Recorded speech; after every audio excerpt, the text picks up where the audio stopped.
Oh, we're live. Lovecars On the Grid podcast. You live. Sure? You sure? For the first time ever, we're live. Have I got pizza on my mouth? Maybe. So we're live from Leipzig in Germany. We've been having an all day today. We are here to talk about motor racing. Not the most exciting weekend in the world of motor racing, but it's good to be next. Plenty going on. Plenty going on today with us in motor racing. Group C Le Mans cars. We've been driving Porsche 956 and 962. With some 40th anniversary of our new TV series, Lovecars On the Road, and there'll be a different story on the YouTube channel. We've been out with Derek Bell and Hans Stuck and Jochen Mass. Amazing, amazing. They let him drive a Le Mans winning Porsche 9, the very first Le Mans winning Porsche 956. They let you drive it. The first ever Group C Le Mans winning car. I wouldn't let you. No, I wouldn't either. Haven't they seen my catering crashes? Anyway, this week, World Rally Championship. We have. Which is the camera on your laptop? Where's the camera? Here. It's up the top. We have. Oof, Prost with some beer. Now we've finished the day. Prost. We're not going to do a Johnny Smith and Richard Porter and eat No. live. That's why we're a little bit late. Ordering. We have to have some pizza. Got pizza. We're still at the track. This is the proving ground with the colour schemes of Porsches. If you A bit like Silverstone, but a bit bigger. Put it that way. And they've got the corners. They've got different corners from all over the world of this track. So it was a bit tricky to drive a 1982 Le Mans winning car, but we got round. Well, I got round. So MotoGP at Silverstone, which was an epic weekend in the sun. MotoGP is always crazy. World Rally Championship, NASCAR, Indycar. It was not that much else going on, really. Well, no, we didn't watch any of it. We were out yesterday from England to come down here to Leipzig via Berlin on a long car drive. So we've looked at it. I've read the stories, but I can picture. We can picture whatever. The World Rally Championship. I have to start. Well, but actually, we have to start and say that we are going to get interaction as well, which is brilliant. So, do you tell us what you want us to talk about? Thomas Harrison Lord. Good evening. Tiff, do you subscribe to WRC Plus? So you should No. Too much motorsport on TV. Thomas, I think rallying is best done in a very well edited highlights. I think I know if you go on board, it is an amazing thing. But in terms of rallying, it's all on the stopwatch at the end of the stage. So sort of, you come, I know. I'm really good at edited highlights. Good. Okay. So for the people that aren't going to be watching this live, this is going to be quite an odd podcast, so please bear with us. But World Rally Championships in Finland, the Finland, famous, of course. they didn't call it. It was the 1,000 Lakes Rally. Well, it still is to me the 1,000 Lakes Rally, the finished round of the World Rally Championship, and it was an amazing head at the end because of course Kalle Rovanperä, this Toyota child that's won the last 5 out of the last 6. He's just dominated the championship. And Heindal had a miserable season with bad reliability and accidents, and Thierry Neuville and Ott Tanak have really been struggling. But finally, Ott Tanak restrained himself and didn't get punctures that he'd been played with. Led day one, because of course Rovanperä, being the first guy out as championship leader, had to sweep the dusty roads of Finland clean. Always that's such a handicap. It really is. Leading the championship, that's what you have to live with. It's the way they work it out. But at the end of day one, he was 21 seconds behind. He's about place, I think, behind Elfyn Evans, his teammate, and who was it? Eskapaka Lappi, who had a good rally. You're good with these names. Very good. So with he these was names. 21 seconds behind Ott Tanak, and we're thinking he's bound he'll catch up on day 2 and day 3. But he slowly caught up and slowly caught it. Tanak just kept nailing it. Didn't have the crash that we were looking for. Didn't have a puncture. So all went down to the last stage where Ott Tanak held off for a 6.8 seconds win. So a classic rally. I'm just between the two of them really. Elfyn faded, finished fourth. Bit of drama. Eskapaka Lappi rolled the car with one stage left. I was so surprised in the interviews. He said, "Rat." It wasn't there in my pace that I went into rat. I rolled 4 times or something. Anyway, they had to kick the windscreen out. Into the last stage with water pouring out. He had to go to a lake with a bottle to fill the water up. Lots of drama. And he held on to 3rd place by about 10 seconds, driving with the goggles on and nowhere. So plenty of drama in the World Rally Championship. I love it where they crash, they roll, and then the crowd just come and push the car back over. It's very good. Tiff, Good Gus Greensmith. Gus, he's still out there flying the flag. Elfyn was the best British driver, finishing 4th, but Gus for best Ford 7th overall. So keep going, Gus. I know the Ford's not the best car sadly at the moment. Craig Breen had another problematic. He fell off again. Poor Craig. They're not having the best of years, Ford. But Who knows? Let me quickly read out some comments. XX Formula 1 cars can barely follow closer. Well, that's a bit contentious, and there's no Formula 1 this week, so we'll move on. They can follow a bit closer. Miles George, lovely, saying that he loves our podcast, which is great, but he's going to watch the Commonwealth closing ceremony over this live. Closing ceremony? What? Closing ceremony? And Yuki D, I thought as a fan of Fifth Gear, but turned out I was just a TIFF fan. Very good. Very good. You definitely get a shout out for that. Okay, so MotoGP at Silverstone. It was baking hot in the UK. And there's MotoGP, there's Moto2, Moto3. So there's plenty of action going on. But let's kick off with MotoGP. Apparently, a disappointing crowd. It's funny how we love MotoGP, but apparently only 40,000 people turned up for the British Grand Prix, from what I've read, as opposed to the 140 whoever turned up to watch Formula 1. It's funny. I don't know why it isn't quite. I think I've always said this, that it's a huge, wide open. And perhaps it's better off a such Grand Prix circuit or Donington, that sort of racing. Anyway, it was fabulous racing. So if you're a bike fan, you didn't go and sat at home watching on television, which is a good idea because you get Susie Perry if you watch it on television. So I can understand you staying at home. Who's been on our podcast? The lovely Susie. But yeah, it was amazing. Yes, again, we talked about this, that the Grand Prix cars drivers, you never spin when you're leading, until Max did last weekend. It's so rare that the leader of a Formula 1 Grand Prix would just fall off the road. And it happens quite often in bike racing. And yet again, the poleman, Johan Zarco, Ducati, dropped it, went out in the lead. Yeah. And you must be so gutted. I mean, it just shows how on the edge those bikes are, trying to eke out another half a second lap lead. So you just never hear of it in cars. But we spoke a bit about it today with a couple of these Porsche legends. And of course, Charles Leclerc did it not that long ago, a couple of weeks ago. But apparently it was a fabulous lead battle, which I didn't watch because I was flying here. Francesco Bagnaia came back to win for Ducati. I think he's had one crash. He's had about 3 finishes, hasn't he? Had a terrible year with Ducati. And he started out almost the favourite.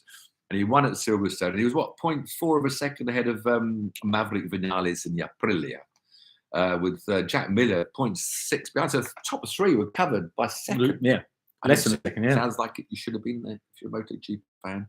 Fabio Quartararo still got a healthy championship lead, had a bad weekend, finished 8th.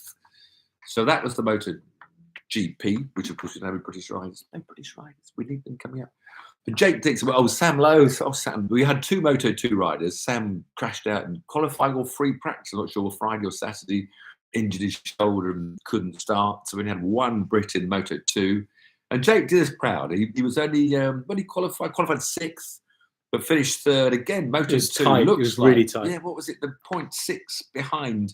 He was in 3rd place, just 0.6 behind the winner, Augusto Fernandez, who, of course, you're very good with these pronunciations, I have to say. Really, I don't think I am.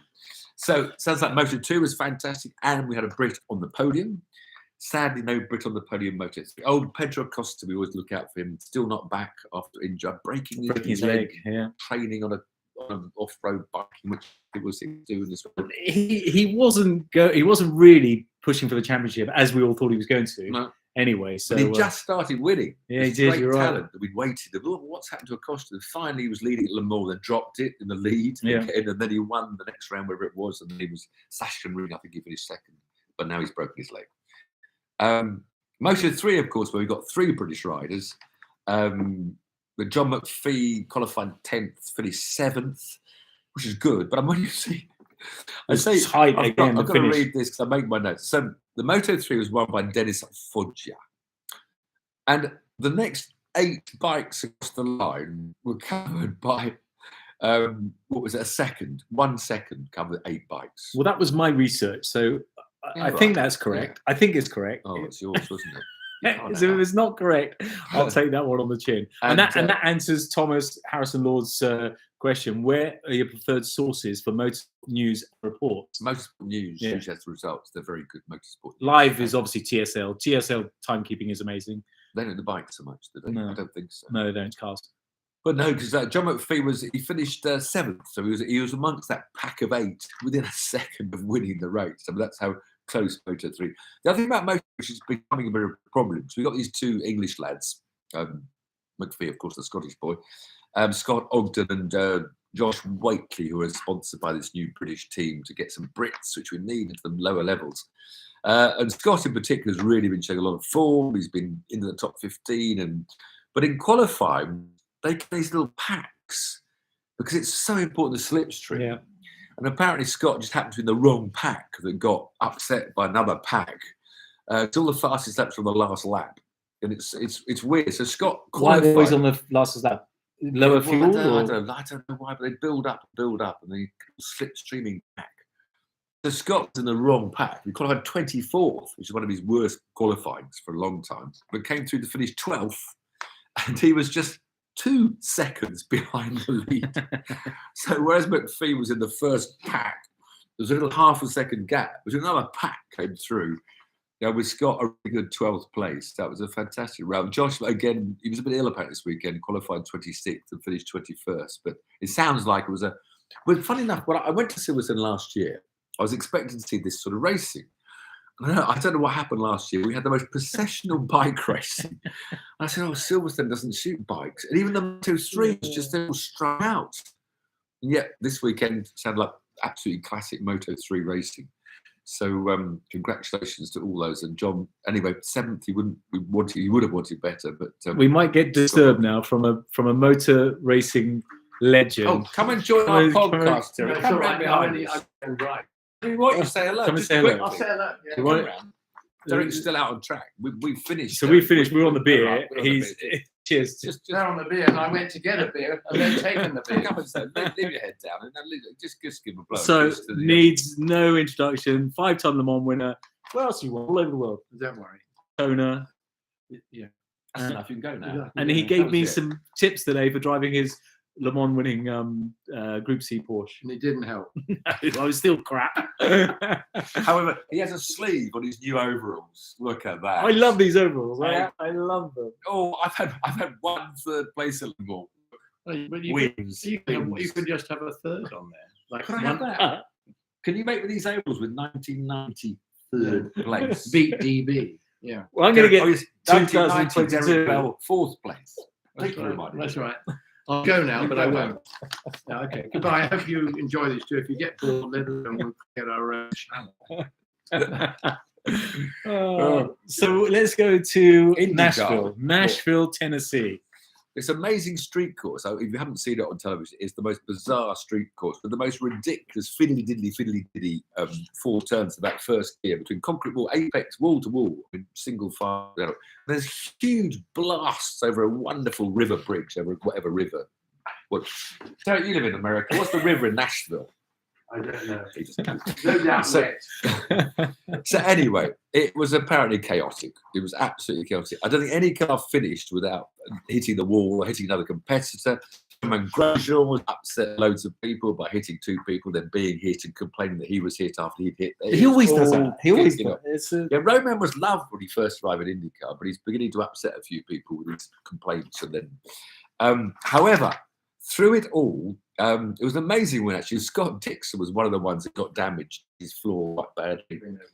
Had to pit, and he finished. He's still here, and came from the back of the grid to win. There's all those safety cars. They had so many safety cars, which is it's not a good track for them. It's entertaining, but because they're hitting each other a lot. But it seems like it was chaotic, and actually red flag after Grosjean had another shunt with someone else. Hang on, we need to ask Darren. Should we're completely off topic now? We're going to Formula One. Should Daniel Ricciardo keep his seat with McLaren? I would have said he would be very worried about keeping it because he's had such a lousy time and it's not his fault, I'm sure. The trouble is, what you don't realise is that we all drive Formula One or single-seater cars, and we have a different, She's waiting. a different way. It's not our fault. It's him. He won't stop talking. We have a different way of driving, and his style of driving hasn't suited our time. Off you go. I feel sorry. Back to work. He's got to go do some work. Got to do some more laps. We'll just have a few more beers.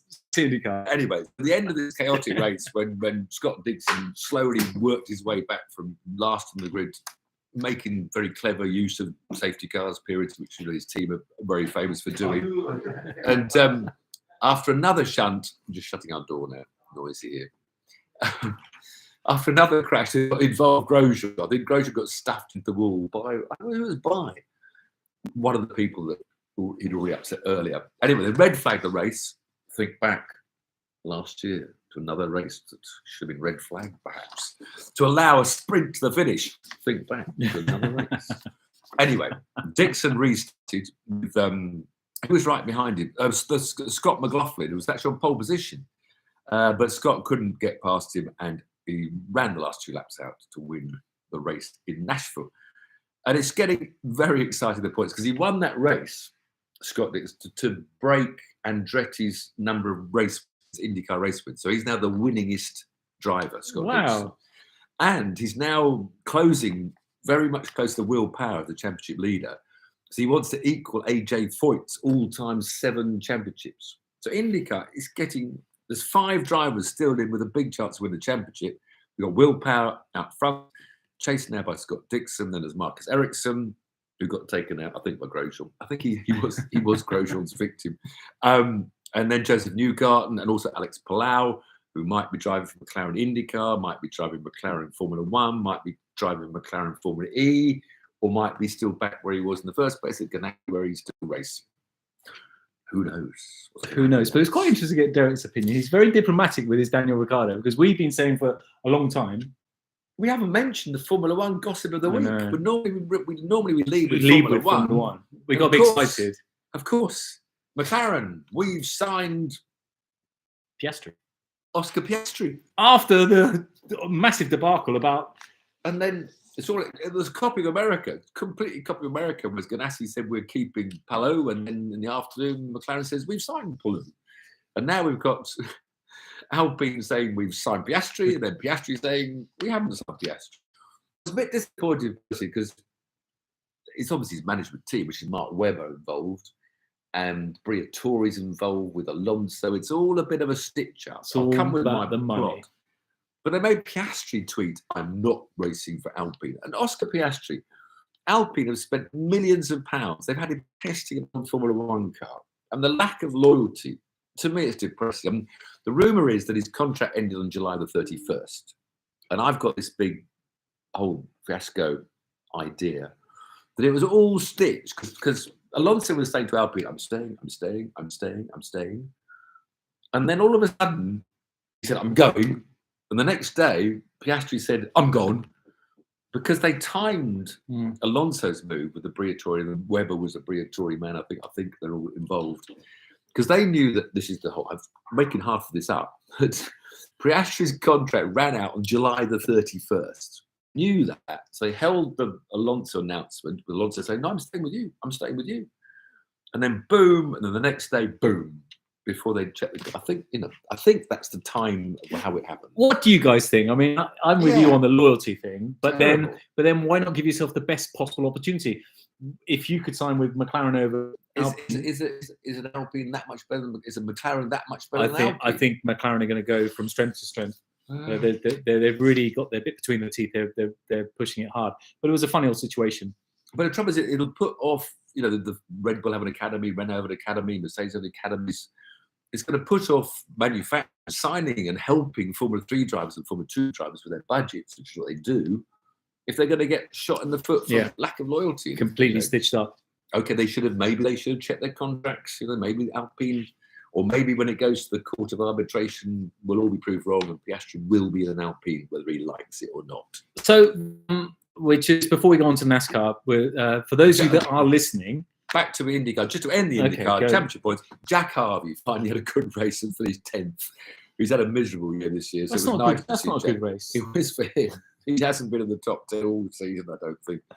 So anyway. Okay, yes, before we move on, those of you that are listening. Could be. What is it called? German. We love Germany, by the way. You weren't here earlier, we're drinking that. So last.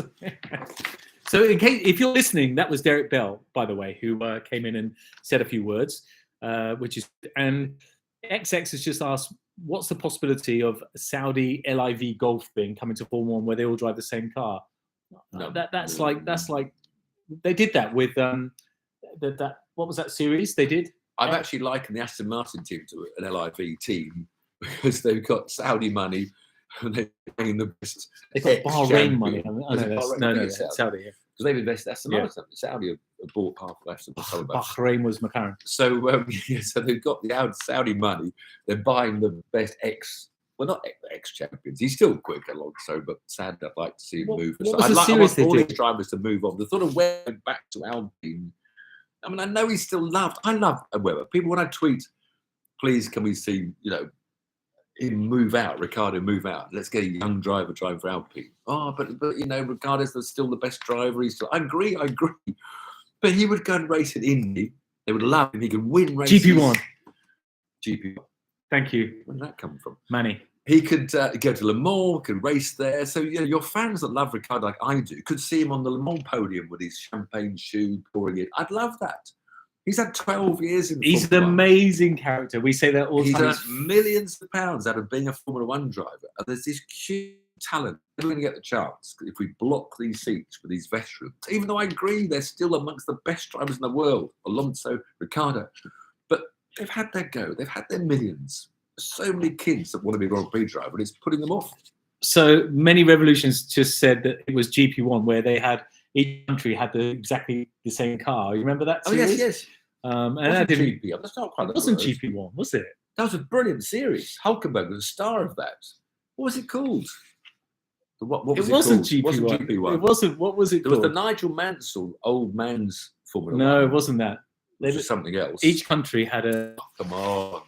Adam. That was a brilliant series. It was really, until they made Ferrari, they did this deal, they bankrupted themselves by bringing out turbocharged Ferrari engines because they wanted the glamour of a Ferrari. Adam Carroll, I know because I know Adam Carroll. He was the Irish driver, but I don't know what series it was on. But we'll find it. So let's go on to what's next. NASCAR's left. The other big event of the weekend was NASCAR around the amazingly fast Michigan track, which was had a couple of crashes early on, obviously, but at the end it was quite a strung out race. But the big story there was that Kevin Harvick, who was the name I forgot last week, the number 4 in his Mustang. He hasn't won for 2 years, but he's always won a lot of races. I think he's a former champion. Anyway, he finally won, and that means there's now been 15 winners, and there's only 16 slots in the playoffs. That's amazing. So there's only one place now for the most points below the winners, or we could get another winner in the next 2 or 3 rounds. So good news for Kevin Harvick. And it was called A1. A1. So yeah, it was a good NASCAR race, but not the most exciting at the finish, but very good for the Ford fans and the fans of Kevin Harvick, who now goes through to the playoffs. And there's 2 more wins, and then it'll be wins and points, and then that'll get too complicated. So next weekend, BTCC at Snetterton. Yeah. Thruxton, is something going on? Yeah, British Superbikes Thruxton. So British Championships back on home. 2 fabulous days out, whether you're out in Stettin, if you're out in northwest, mid-east. What's the northwest for? Cool. Southeast. Well, mid-east. I'll take the beer away from Southeast. Or Thruxton, of course, where what a day's entertainment that is. You go to Thruxton, stand on the banks there, and all those races, 3 touring car races, Formula 4s, Super Cup Porsches. So really, that's the only thing is the only international event, if we call it that, is the NASCAR, which isn't really international, is it really? We've got no drivers in it. I don't know why we follow it, but I like following it. However, apart from that, there is, of course, one very important. I know you'll all be saying, what about Formula E, the finale? Excited? It's in Seoul. 2 races, one on Saturday, one on the Sunday. Was it on the Friday? Well, the biggest motorsport event of the coming weekend has to be Caterham Racing at Anglesey, and sadly, I won't be there. But let's go on a holiday instead of I'm racing. not going. I wish I was. Sarah Jane says a couple of things. That's Sarah Jane. If it wasn't a World Cup for motor racing, first ever brands I was there. Oh yeah. It was a World Cup for motor racing. Who won it? Go on. Austin Piquet Jr. Oh, okay. Well done. Good knowledge. Idea for F1 sprint weekends. Have Friday qualifying, set the Sunday race order as usual, but then run the sprint race in reverse. Qualifying order. We do not do reverse grids in Formula 1. Do reverse KD, no way. This is a real meritorious formula. Do not reverse anything. Someone's just asked what we're drinking. We've done that.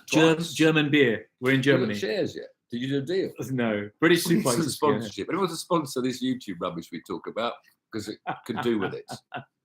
We can get a proper microphone and everything. Proper microphone. I can have a instead of wearing those stupid iPods I wear at home. Just back to the Formula E, just to say. He wears iPods. Just to say. Stoffel Van Dorn is easily runaway champion. This year, in Formula E, they changed their qualifying. because they loved having this very mucked up qualified system, which meant at the end of the year, 20 drivers could still be the champions. But now it's been more meritorious this year. And Stoffel Van Dorn in Mercedes' last round, they're of course pulling out of Formula E. Van Dorn looks like he's going to win. Very popular on social media, Van Dorn. He's real tweeting. Is he? Yeah. Mitch Evans second, but 40 points behind for Jaguar, and Eduardo Mortara in third. There you go. So, in fairness, McLaren F1 race has just dropped in, so he didn't know about the beer. But cheers to you and cheers to everybody. Thanks for joining. Have we got any more questions while we're here? Oh, look, it's just come up. What is that? I can't read that. He said, "Are we in the B&Q paint mixing department?" That's Porsche's finest colour choices. We're in the fitting lounge. If you look up there slightly, what is it there? The fitting lounge. See? It's a bit posh, actually. It's not Porsche, it's Porsche. Oh. Cheers, guys. See you next week. Don't swear yet. We're still live, Tiff. Who was that?